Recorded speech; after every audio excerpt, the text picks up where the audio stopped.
प्रभू येशू ख्रिस्ताच्या पवित्र नावात सर्वांना प्रेमाचा सलाम. देवाच्या वचनाकडे वळत असताना लोकऋषी वर्तमान याचा दुसरा अध्याय आणि वचन 8 पासून आपण 11 पर्यंत वाचूया.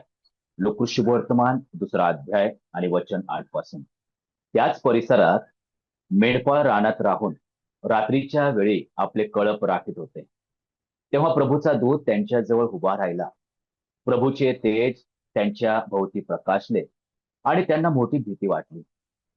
तेव्हा देवदूत त्यांना म्हणाला, भिऊ नका, कारण पहा, जो मोठा आनंद सर्व लोकांस होणार आहे त्याची सुवार्ता मी तुम्हास सांगतो, ही की तुमच्यासाठी आज दाविदाच्या गावात तारणारा जन्मला आहे. तो ख्रिस्त प्रभू आहे. देवबाप वाचलेल्या वचनावर त्याचा भरपूर आणि विपुल आशीर्वाद पाठव. या ठिकाणी ख्रिस्ताच्या अद्भुत जन्माविषयी सुवार्ता सांगत असताना स्वर्गदूत जे आहे, स्वर्ग साक्ष देत आहे.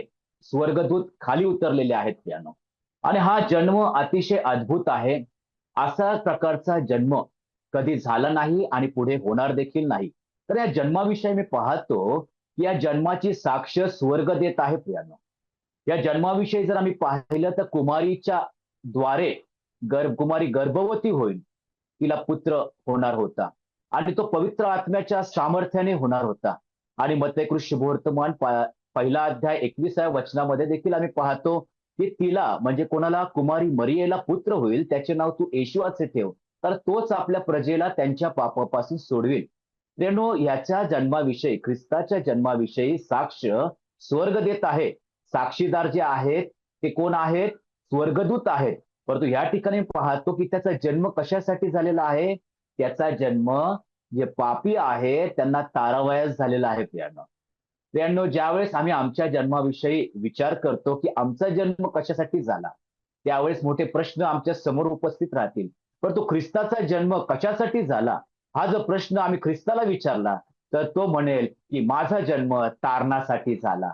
प्रत्येक अधम पाप्याला त्या पापापासून मुक्त करून पावित्र्यामध्ये आणण्यासाठी, देवाच्या समक्षतेमध्ये आणण्यासाठी, स्वर्गामध्ये आणण्यासाठी माझा जन्म झाला. आणि एवढंच नाही तर त्याच्या मृत्यूविषयी देखील आम्ही पाहतो. योहान शुभवर्तमान 19वा अध्याय 30व्या वचनामध्ये प्रभू येशू ख्रिस्त म्हटला, पूर्ण झाले आहे. प्रियांनो, ज्यावेळेस त्याच्या मुखातून हे शब्द निघाले, पूर्ण झाले आहे, म्हणजे काय? की ज्या प्रभूला, त्याच्या पित्याला जी अपेक्षा होती पवित्र रक्ताची, निर्दोष रक्ताची, ते रक्त वाहून प्रत्येक पाप्याचं तारण त्याने केलं, पापांची क्षमा केली. आणि अशा प्रकारे जे पूर्ण झाले म्हटला म्हणजे काय? की इब्री लोकास पत्र 10व्या अध्यायामध्ये जे वर्षानुवर्ष होणारे अर्पण, त्याच्याद्वारे काहीच पूर्ण होत नव्हतं. सर्व काही अपूर्ण होतं, कारण ते दुर्बळ असं अर्पण होतं. आणि म्हणून त्या ठिकाणी आम्ही पाहतो की पापाची आठवण प्रखरतेने होते. परंतु जो वेदीवर, जो वधस्तंभावर खिळलेला ख्रिस्त आम्ही पाहतो, त्याच्या त्या पूर्ण झालेल्या, त्याच्या परिपूर्णतेतून आम्हावर कृपेवर कृपा होते. त्याने त्या ठिकाणी ते कार्य पूर्ण केलं. कोणतं? अर्पणाचं, यज्ञाचं, होमार्पणाचं. आणि त्या ठिकाणी त्याच्या शुद्ध पवित्र रक्ताने पेत्र म्हणतो की आम्ही मुक्त झालो आहोत. ते अर्पण प्रभूला मान्य झालं आणि त्या ठिकाणी पाहतो की आमच्यावर तारणाचा वर्षाव झाला. आज या प्रस्तावनारूपी संदेशामध्ये ख्रिस्ताचा जन्म का झाला? तर तारणासाठी झाला. तो अद्भुत आहे. तर अशा प्रकारचा जन्म कधी झाला नाही आणि कधी होणार नाही. त्याचा मृत्यू देखील आम्ही पाहतो की आमच्या तारणासाठी तो जन्म झाला. परंतु कधी विचार करतो का आम्ही की आमचा जन्म का झाला? तर हे आमचा जन्म साहजिकच, निश्चित तारणासाठी झाला. कारण प्रत्येकाचं तारण व्हावं ही प्रभूची इच्छा आहे. आणि त्या ठिकाणी तिमोथेच्या पुस्तकात पहिल्या अध्यायात आणि दुसऱ्या अध्यायात वचन 4 मध्ये, 1 तिमोथी दुसरा अध्याय वचन 4, की प्रत्येकाचे तारण व्हावे ही पित्याची इच्छा आहे. प्रियांनो, प्रभूची इच्छा आहे की प्रभू येशू ख्रिस्तावर विश्वास ठेवून, ज्याने आमच्यासाठी जन्म घेतला आणि मृत्यू सहन केला, कबरेचा अनुभव घेऊन तो पुनरुत्थित झाला, त्याच्यावर विश्वास ठेवणाऱ्या प्रत्येकाला तारण प्राप्ती व्हावी ही आपल्या पित्याची इच्छा आहे. आणि म्हणूनच प्रामुख्याने आमचा जन्म जो झालेला आहे तो तारणासाठी झालेला आहे. पण अनेक वेळा ह्या वचनाचा ज्यावेळेस आम्ही वचनाकडे पाहतो, मार्क 8:36 मध्ये, की मनुष्याने सर्व जग मिळवले आणि आपल्या जीवाचा, आपल्या आत्म्याचा नाश करून घेतला, तर त्याला काय लाभ? आज हा संदेश ऐकणाऱ्यांपैकी असे कोण आहे का की आमचा जन्म झाला आणि सर्व भौतिक गोष्टींमध्ये आम्ही मग्न आहोत. प्रत्येक गोष्टीमध्ये आम्ही काहीतरी कमवण्यामध्ये आम्ही मग्न आहोत. तर निश्चित या ठिकाणी लक्ष द्या, की जर आमचं तारण झालं नाही आणि आम्ही सर्व जग मिळवले, तर आम्ही काहीही लाभ पावलो नाही. आमचा आमचा मृत्यू जर झाला, तर त्या लुकरू शुभवर्तमान 16व्या अध्यायामध्ये त्या श्रीमंत व्यक्तीची जी परिस्थिती आहे, की शब्बात पाळला, दानधर्म केला, सर्व काही केलं, पण कुठे गेला? अधोलोकात गेला प्रियानो. प्रभूची इच्छा आहे, की जो जन्म दिलेला आहे, कारण तुमचा जन्म मोलाचा आहे. असा प्रभू म्हणतो, की त्या ठिकाणी आम्ही पाहतो, की आमचा जन्म तारणासाठी झाला. उत्पत्तीच्या ग्रंथात 4थ्या अध्यायामध्ये 4 जन्म आम्हाला दिसतात आणि 4 जन्म आम्हाला काहीतरी शिकवून जातात. म्हणून आपण उत्पत्तीच्या ग्रंथात आपण येऊ आणि अध्याय 4 कडे थोडा वेळ आपण लक्ष देऊ. आपण पाहिलं ख्रिस्ताचा जन्म कशासाठी झाला? ख्रिस्ताचा जन्म मृत्यूसाठी, मृत्यू जो पावला तो कशासाठी झाला? या सर्व गोष्टी पाहत असताना हे 4 जन्म आम्हाला आमच्या जन्माविषयी काहीतरी सांगतात. बघा बरं, उत्पत्ती 4 आणि वचन 1 पासून मी वाचतो. आदामाने आपली स्त्री हव्वा हिला जाणिले. ती गर्भवती होऊन तिने कायनास जन्म दिला. ती म्हणाली, परमेश्वराच्या सहाय्याने मला पुरुष संतान लाभले आहे. प्रियांनो, ही कोणती घटना आहे? ही एदेन बागेतली घटना नाही. हा विषय जो आहे तो एदेन बागेच्या बाहेरचा आहे. आणि या ठिकाणी प्रभूने त्यांना एदेन बागेमधून बाहेर काढल्यानंतर आम्ही पाहतो, की कायनास तिने जन्म दिला आणि ती काय म्हणते? परमेश्वराच्या सहाय्याने. प्रियांनो, हवेचे शब्द जर आम्ही पाहिलं एदेन बागेमध्ये, तर त्या सर्पाने मला भुरळ घातली. त्या झाडाखाली ती थांबलेली दिसती आणि सर्व विचारांनी तिच्यामध्ये आम्ही पाहतो किंवा तिच्या शब्दामध्ये पाहतो. परंतु एदेन बागेच्या बाहेर आल्यानंतर हवा बदलली प्रियांनो. हवा बदलली. हवेच्या शब्दामध्ये प्रभूचं गौरव आलं. हवेच्या शब्दामध्ये प्रभूला त्यांनी महिमा दिलेला आहे. तिला धन्यवाद दिलेला आहे प्रभूला, की परमेश्वराच्या सहाय्याने मला पुरुष संतान लाभले आहे. आणि मग आम्ही पाहतो नंतर तिने त्याचा भाऊ हबेल यास देखील जन्म दिला. प्रियानो, 2 जन्म आम्हाला त्या ठिकाणी दिसतात. एक कायनाचा आणि दुसरा हबेलाचा. आणि ज्यावेळेस आम्ही पाहतो, की कायन आणि हबेल हे दोघं जण ज्यावेळेस मोठे झाले, वचन 3 मध्ये काही काळ लोटल्यावर असे झाले, की काय झालं? कायनाने परमेश्वराला शेताच्या उत्पन्नापैकी काही अर्पण आणले. हबेलानेही आपल्या कळपातील प्रथम जन्मलेल्यातून म्हणजे त्यातल्या पुष्टातून काही अर्पण आणले. प्रियानो, ज्यावेळेस हे जन्म पाहतो, काही दिवसांनी ते मोठे झाले आणि मग काही काळ लोटल्यावर ते प्रभू समोर आले. काय म्हणून आले प्रभू समोर? एक उपासक म्हणून आले. प्रियानो, हे 2 जन्म आम्हाला काय सांगतात? की आमचा जन्म एक उपासक म्हणून होण्यासाठी झालेला आहे. कारण आदामाला माहिती आहे, की ज्या श्रापामध्ये मी आहे, त्या श्रापामध्ये जर मी मृत्यू पावलो, तर माझ्यानंतर माझ्या प्रभूसमोर उपासक म्हणून होण्यासाठी कोणीच नसणार आणि म्हणून त्या पवित्र उद्देशाने आपल्या पत्नीला त्याने जाणिले आणि त्यामुळे कायीन झाला. एक उपासक त्या ठिकाणी आम्हाला दिसतो. दुसरी गोष्ट हबेल देखील झाला, तो देखील उपासक दिसतो. परंतु चे आभार मानू, की आम्हाला देखील प्रभूने आम्हाला या जगामध्ये आणलं. तर हे आम्हाला निश्चित समजणं गरजेचं आहे, की त्या जिवंत देवाचे आम्ही उपासक आहोत. परंतु देवाचे उपासक एक बाजूला, परंतु ह्या जगामध्ये अनेक असे उपासक आहेत आणि ते उपासना चुकीच्या पद्धतीने चुकीच्या देवांना करत आहेत. परंतु प्रभू त्या उपासकांची गोष्ट करीत नाही, परंतु हबेलाचं अर्पण स्वीकारलं. कारण का योहान पुरुष शुभवर्तमानामध्ये ज्यावेळेस आम्ही येतो, त्यावेळेस 4था अध्याय वचन 23 मध्ये की देव आत्मा आहे आणि त्याची उपासना आत्म्याने आणि खरेपणाने केली पाहिजे आणि तो प्रभू खरे उपासक शोधित आहेत यांना. या ठिकाणी काईन आम्हाला उपासक म्हणून दिसतो, परंतु हबेल खरा उपासक ट्रू वर्शिपर दिसतो प्रियांनो.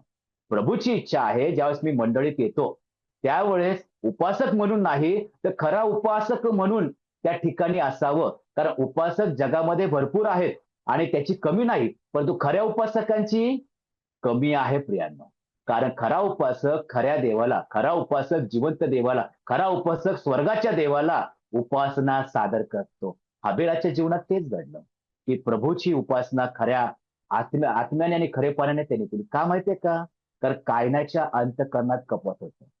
कायनाच्या अंतःकरणात दुष्टपणा होता आणि म्हणूनच प्रभू एका ठिकाणी म्हटला ना, की तुम्ही जर अर्पण माझ्यासमोर आणता, परंतु आपल्या भावाविषयी जर तुमच्या मनामध्ये कपट असेल, काही गोष्टी झाल्या असेल, तर ते अर्पण तसंच ठेवा आणि त्याच्याशी समेट करा. प्रियानो, अंतःकरणामध्ये कपट घेऊन जे येतात, ते उपासक असतील.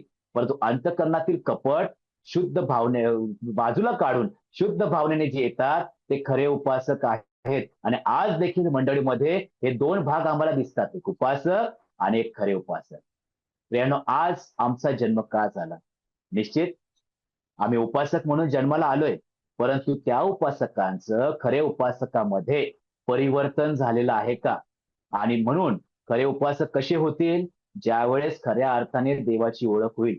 खऱ्या अर्थाने देवाचं सामर्थ्य आम्ही अनुभवल. खऱ्या अर्थाने देवाची कृपा याचा आस्वाद आम्ही ज्यावेळेस घेईल, त्यावेळेस निश्चित आम्ही खरे उपासक झाल्याशिवाय राहणार नाही. प्रभू म्हणत आहे, खरे उपासक मी शोधत आहे. ही शोधण्याचं ठिकाण कोणतं आहे? देवाची मंडळी. आणि देवाच्या मंडळीमध्ये ते खरे उपासक आहेत. यानो आमचा जन्म का झाला? काईन म्हणतो, कायनाच्या जन्माच्या द्वारे उपासक म्हणून झाला, परंतु हाबेलाच्या जन्माच्या द्वारे खरे उपासक म्हणून आमचा जन्म झाला. पुढे आपण पाहूया की त्याच ठिकाणी आम्ही पाहतो तिसरा जन्म. त्या ठिकाणी आम्ही पाहतो 25वा अध्याय, क्षमा करा, 25वा वचन. आदामाने आपल्या बायकोस पुन्हा जाणिले आणि तिला मुलगा झाला.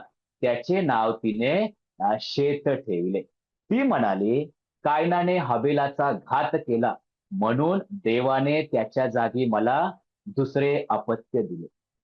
जस काईन झाला, त्यावेळेस हवा म्हणाली, मला प्रभूच्या साह्याने, परमेश्वराच्या साह्याने पुरुष संतान झालं.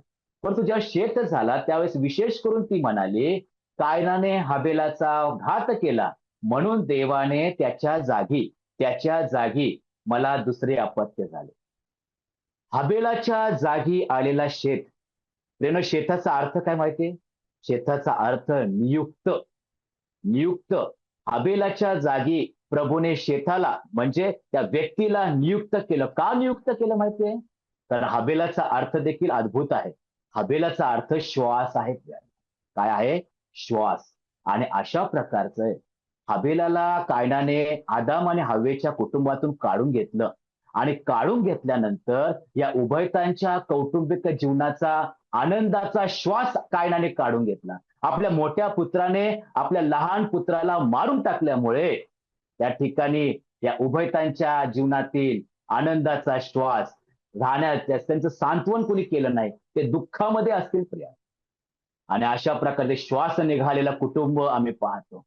परंतु प्रभू आम्ही पाहतो की त्या ठिकाणी शेताला पाठवलं, नियुक्त केलं, पुन्हा तो आनंदाचे श्वास त्यांच्यामध्ये फुंकले. जेव्हा आदामाला आम्ही पाहतो, प्रभू आला, त्याने मातीचा गोळा केला, पुतळा बनवला आणि आपला पवित्र श्वास त्याच्यामध्ये फुंकला. आणि मग काय झालं? आदाम सजीव झाला. परंतु ज्यावेळेस आम्ही पाहतो रोमकरास पत्रामध्ये, ज्यावेळेस आम्ही येतो त्यावेळेस 5वा अध्याय 12 वचनामध्ये काय दिसतं? की एका मनुष्याच्या द्वारे पाप जगात शिरलं आणि पाप आमच्यामध्ये पसरलं. सर्वांनी पाप केलं आणि त्याच्याद्वारे मरण आलेलं आहे. प्रियानो, या आदामाच्या द्वारे जे पाप घडलं, या मनुष्याच्या आत्मिक जीवनातला श्वास निघून गेला. परंतु तोच श्वास फुंकण्यासाठी जो स्वर्गातून त्यावेळेस आला होता आदामासाठी, त्या स्वर्गातून आमच्यासाठी एक जण आला, तो म्हणजे प्रभू येशू ख्रिस्त. तो नियुक्त केलेला आहे प्रियानो, शेतासारखा नियुक्त केलेला आहे. आदामाने तर श्वास काढला, परंतु तोच जीवनाचा श्वास, जो आत्मिक श्वास जो काढला गेला होता, तो पुन्हा प्रभू येशू ख्रिस्ताच्या द्वारे आमच्यामध्ये प्रभूने फुंकला गेला. कारण इफिसकारास पत्र 2रा अध्यायामध्ये आम्हाला दिसतं की आमच्या अपराधांमुळे आम्ही मृत झालेलो होतो. प्रियानो, ह्या मृत अवस्थेमध्ये असताना प्रभू येशू ख्रिस्त स्वर्गातून आला. तिला पुत्र होईल, त्याचे नाव असे ठेव, तर तोच आपल्या प्रजेला त्यांच्या पापापासून काढेल. आध्यात्मिकरित्या आम्ही मृत होतो, परंतु आम्ही पाहतो शेत नियुक्त केलेला, ख्रिस्त नियुक्त केलेला आणि त्याने आमच्या जीवनामध्ये तो आत्मिक आनंद आणला. पुन्हा एकदा प्रभू समोर येण्यासाठी आम्हाला बळ दिलं, आम्हाला जिवंत केलं थोडक्यात. आम्ही पाहतो मग आमचा जन्म का झाला? जे आम्ही प्रकाशाची प्रजा आहोत प्रभू येशू ख्रिस्तावर विश्वास ठेवल्यामुळे. आणि मग आम्ही तारण जे पावलेले आहोत, आम्ही जे सजीव आहोत. अनेक जण प्रियांनो आजही अपराधामुळे मृत आहेत, अंधकारामध्ये आहेत. त्यांना प्रभूच्या अद्भुत प्रकाशात आणण्यासाठी आज तुमचा आणि माझा जन्म झाला. त्या सुवार्तेचं कार्य आज अनेकांच्या अंतःकरणात ओतायचं आहे. तर रोम येथील मंडळीला पत्र लिहित असताना देवाचा दास पौल म्हणतो की या युगाच्या दैवतांनी या लोकांची मने आंधळी केलेली आहेत. ख्रिस्ताकडे त्यांना बघवत नाही. वधस्तंभावरचा संदेश त्यांना मूर्खपणाचा वाटतो. परंतु तुमचं आणि माझं कर्तव्य आहे की तो मूर्खपणाचा संदेश जर त्यांना वाटत असेल तर जीवनाचा संदेश त्यांच्यापर्यंत पोहोचवणं गरजेचं आहे. ते कसं पोहोचवेल? जर मी नियुक्त झालो असेल तर. मी नियुक्त कसा होईल? तर माझ्यामध्ये जर ख्रिस्त दिसत असेल, माझ्यामध्ये ख्रिस्ताचा प्रकाश जर इतरांना दिसत असेल, तर ते खऱ्या प्रकाशात येईल. त्या मोशेचं उदाहरण आमच्या समोर आहे. सिनाई पर्वतावरून ज्यावेळेस येत होता, त्या मोशेचं मुख तेजाने भरलेले होते. त्याच्याकडे पाहावत नव्हतं. अहो प्रभूचे आभार आभार मानूया, की तो प्रकाश किंबहुना त्याच्यापेक्षा भयंकर असा प्रकाश प्रभूने आमच्यामध्ये ओतलेला आहे. पण कधी ह्या प्रकाशाकडे लोक पाहत आहे का प्रियांनो? आम्हाला नियुक्त केलेलं आहे. मत्ते वर्तमान 28 अध्याय 18 पासून जर आम्ही वचन वाचली, तर सर्व जगाला जाऊन सुवार्थ सांगा. पिता, पुत्र आणि पवित्र आत्म्याच्या नावाने बाप्तिस्मा द्या आणि माझे शिष्य करा. यानं आम्हाला नियुक्त केलं आहे विशेष कामगिरीसाठी, अनेकांच्या जीवनामध्ये श्वास फुंकण्यासाठी आणि अशा प्रकारे आमचा जन्म सुवार्थेसाठी झालेला आहे. आणि त्या साध्यामध्ये ज्यावेळेस आम्ही येतो, 4था अध्याय वचन 26 मध्ये त्या ठिकाणी काय दिसतं? चौथा जन्म. शेत याला मुलगा झाला, त्याचे नाव त्याने अनोश असे ठेवले. त्या ठिकाणी शेत आणि अनोश मध्ये अनेक जन्म झाले प्रियांनो. अनेक जन्माविषयी प्रभू बोलत नाही. पण तो विशेष करून चौथा जन्म जो अनोशचा आम्हाला लिखित स्वरूपात दिसतो, त्या ठिकाणी विशेष करून प्रभू म्हणतो की त्याला अनोश असे नाव ठेवले. त्या काळापासून लोक परमेश्वराच्या नावाने प्रार्थना करू लागले. मग अनोशचा अर्थ काय? अनोशचा अर्थ मर्त्य मनुष्य, दुबळा मनुष्य. प्रियानो, अनुष ज्यावेळेस जन्माला आला त्यावेळेस मनुष्याला वाटलं की आम्ही दुर्बळ आहोत, आम्ही असहाय्य आहोत, आम्ही मर्त्य मनुष्य आहोत. आणि मग हा मर्त्य मनुष्य कोणासमोर गुडघे टेकणार? आणि मग ते गुडघे टेकण्याची त्याला जागा भेटली. त्या गुडघे टेकण्याच्या जागा भेटल्यानंतर कुणाच्या नावाने प्रार्थना करायची? तर परमेश्वराच्या नावाने प्रार्थना करायची. कारण कायनाचे वंशज जर पाहिले तर कायनाने काय केलं? नगर बांधले. कायनाने काय केलं? सर्व गोष्टींमध्ये तो पुढे पुढे गेला. ज्या भौतिक गोष्टी होत्या त्यामध्ये पुढे गेला. परंतु त्या ठिकाणी कोणाच्याच बाबतीत असं लिहिलं नाही की प्रभूच्या नावाने प्रार्थना करत होते. परंतु अनोश झाला त्यावेळेस मर्त्य मनुष्य ज्यावेळेस आम्ही पाहतो त्यावेळेस आम्ही काय करतो? की प्रभूच्या नावाने प्रार्थना करतो. त्यानं आज मला समजून घेणं गरजेचं आहे. माझा जन्म उपासक म्हणून झाला. त्यानंतर माझा जन्म खरा उपासक म्हणून झाला. माझा जन्म एक नियुक्त केलेला आहे मी प्रभूसाठी, की अनेकांच्या आत्मिक जीवनाचा जे मृतपणा आहे तो दूर करून त्यांच्यामध्ये ख्रिस्ताचा जीवनाचा श्वास फुंकण्यासाठी तुम्हाला आणि मला नियुक्त केलेला आहे. तो शेताचा जन्म आम्हाला दाखवतो. तर तो अनुषचा जन्म, मी मर्त्य मनुष्य आहे, हे नेहमी लक्षात ठेवणं गरजेचं आहे. अनेक वेळा आमच्या ज्ञानावर, आमच्या बुद्धीवर, आमच्या बलावर, आमच्या धनावर अवलंबून असल्यामुळे कुठेतरी आम्ही प्रभूच्या पुढे जाण्याचा प्रयत्न करतो. वधस्तंभाचा ख्रिस्त आम्ही गाजवत नाही. अनेक वेळा आम्ही पाहतो की ज्यावेळेस योहान वर्तमान 3रा अध्याय आणि प्रभू येशू ख्रिस्त म्हटला की जसं आग्या सापाला उंच केलं मोशेने, त्याचप्रमाणे आपल्या देवाच्या पुत्राला ख्रिस्ताला देखील उंच केले पाहिजे. परंतु अनेक वेळा आम्ही पाहतो की ते उंच केलं जात नाही. का माहितीये का? अनुष जे जीवन आहे, मर्त्य मनुष्य आम्ही कुठेतरी आम्ही विसरलेलो आहोत. प्रभूची इच्छा आहे की तुम्ही मर्त्य मनुष्यासारखं राहावा. का माहितीये का? कारण त्याची कृपा आम्हाला पुरेशी आहे. कारण त्याच्या कृपेवर आम्ही जीवन जगणं हे अतिशय महत्वाचं आहे. मनुष्याच्या कृपेवर नाही, स्वतःच्या कृपेवर नाही, कोणत्या गोष्टीच्या कृपेवर नाही, तर ख्रिस्ताच्या कृपेवर जो जगतो तो आनंदित राहिल्याशिवाय राहणार नाही. कारण योहान म्हणतो की त्याच्या परिपूर्णतेतून त्याने म्हणजे पित्याने, प्रभूने आम्हावर कृपेवर कृपा केलेली आहे. त्या परमेश्वराची कृपा जो अनुभवतो तो धन्य. कारण का धन्य? कारण ते स्वतःला मर्त्य मनुष्य म्हणून संबोधलं आहे. प्रियानो, आमचा जन्म का झाला? एक उपासक, दुसरं खरे उपासक, तिसरं नियुक्त आणि चौथी गोष्ट एक मर्त्य मनुष्य म्हणून झालेला आहे. प्रभूचे आभार मानू की ख्रिस्ताचा जन्म एका बाजूला तो तारणासाठी झाला, तो पूर्ण करण्यासाठी झाला आणि आमचा जन्म या 4 गोष्टींसाठी झाला. प्रभूने पुरवलेल्या शब्दांबद्दल आणि कृपेबद्दल मी प्रभूचे मनापासून आभार मानतो आणि प्रभूची स्तुती असो. आमेन.